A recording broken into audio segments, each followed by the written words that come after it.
Hello, Louisville. Guess who's coming to dinner?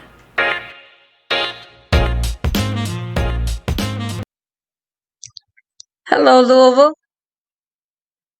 This is yours truly, Janice Carter Miller. Welcome to Guess Who's Coming to Dinner. And tonight, I have a very special guest, a young man that's been very active um, in the political scene in the city. I'm going to let him tell you all about who he is and what he does. His name is Mr. Chase Sanders. Hi, Chase. Hello, how are you, Miss Janice? I'm wonderful. How about yourself? Hey, I'm glad to be here. Look, tell me about it. Tell them about who you are and what you do, Chase. Yes, well, my background, of course, is in public service and government. I've, worked everywhere from D.C. in the White House to the local congressional office with Congressman Yarmouth's office and the mayor's office, and also with the Metro Council as well, and worked behind the scenes with some activists in town and just supporting nonprofits as well. So, like I said, I enjoy, uh, being a part of the community and taking action where it's needed and being with the people. Okay, all right.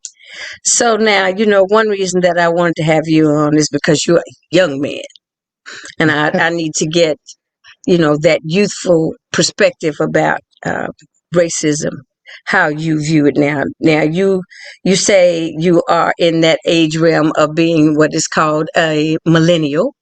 Yes, ma'am. Yes, ma'am, I Okay. am. Tell me about y'all millennials, because I'm trying to figure it all out. Hey, well, we bring the numbers, so there's a lot All of right, us, true. um, and we have a very, very strong section of the community and the country right now, with it being election time. So I think you could say easily that the millennials have the largest generation of voting. Uh, Large voting of block. the Yes, we are the largest voting block right now. And I think what you have seen, especially in 2020, with all that's happening, uh, Hmm. the the positive and the negative, I would say you're starting to see the millennials step up to the plate.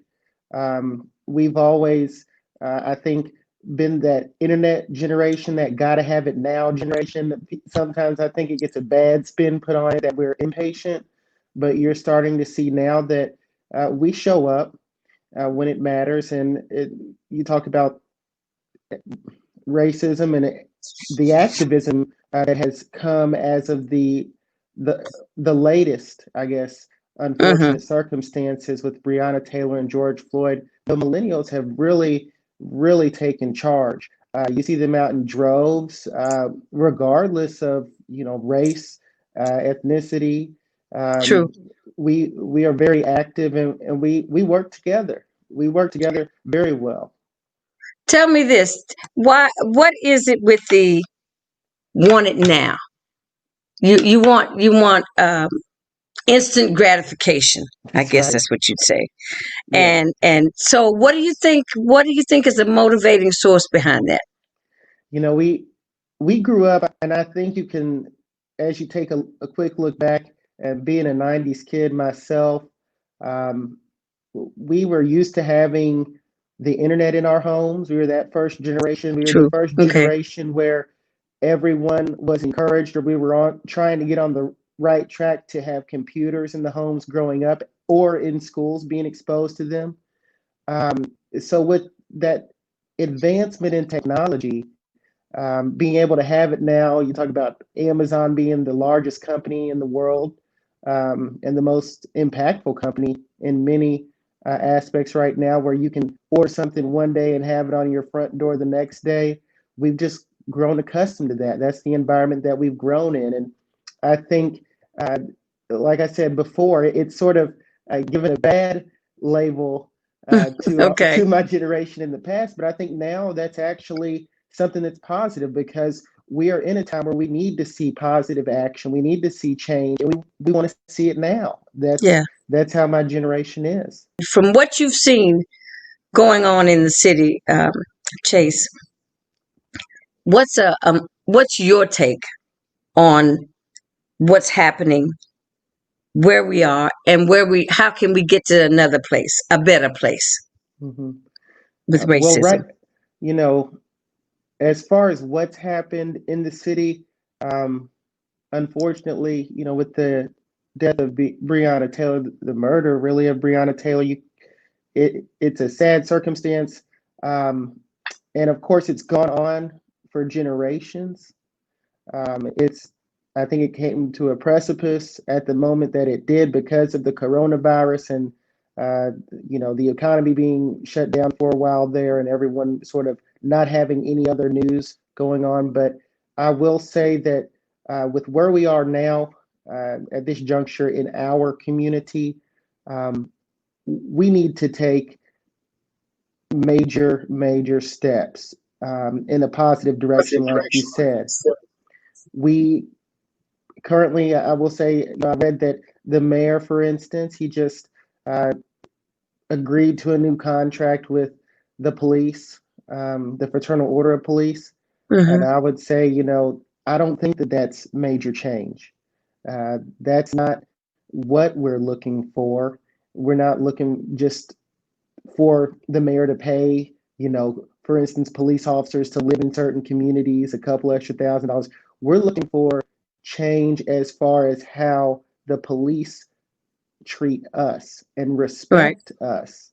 Gone on for so long, and I can say also as a millennial that one thing that we tend to do is, although we may not say it out front, we know where we came from and the path that was tread before us.